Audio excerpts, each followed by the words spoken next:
Born in the late 4th century, deep within Roman Britain, young Patrick lived a life far removed from the rolling green hills of Ireland he would later come to call home. His family, though Roman citizens, were devout Christians, a faith that would remain a flickering ember throughout his youth. Little did he know then that this ember would soon ignite into a roaring flame, shaping his destiny and intertwining his fate with the fate of the Emerald Isle.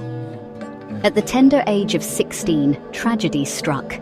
Irish raiders, fierce and unforgiving, descended upon his village, leaving a trail of destruction in their wake. Among the spoils of their raid was young Patrick, ripped from the familiarity of his home and thrust into the terrifying unknown. Chained and bound, he was forced aboard a ship, the salty spray of the Irish sea stinging his face, each wave carrying him further away from everything he knew. His destination, Ireland, a land shrouded in mystery and pagan traditions.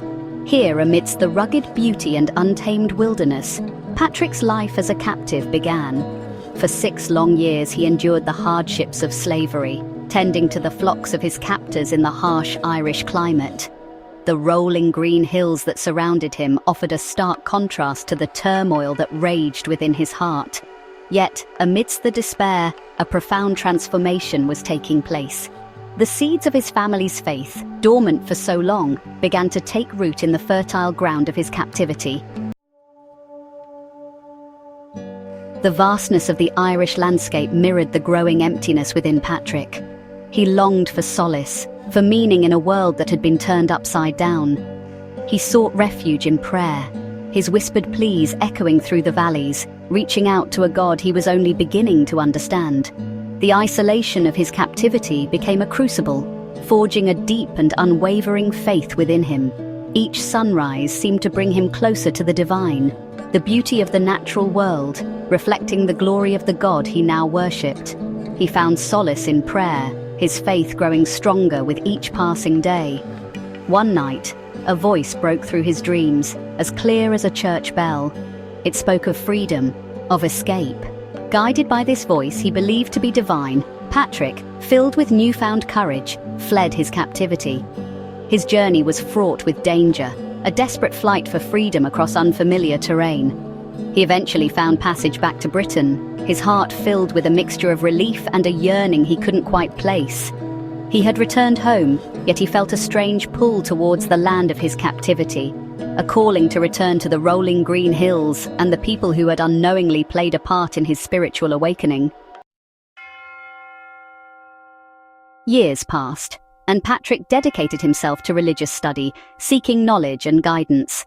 The voice that had guided him to freedom continued to whisper in his heart, urging him to return to Ireland, this time not as a captive, but as a shepherd of a different kind, a shepherd of souls.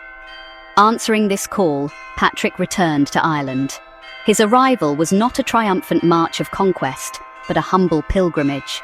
He walked amongst the people he had once feared, not with fear in his heart, but with love and compassion. His mission to share the message of Christianity, the very faith that had sustained him through his darkest hours. He understood the Irish people, their traditions, their beliefs. He spoke to them in their own language, weaving the teachings of Christianity into the fabric of their existing beliefs.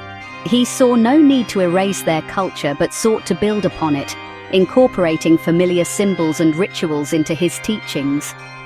The shamrock, with its 3 leaves, became a symbol of the Holy Trinity.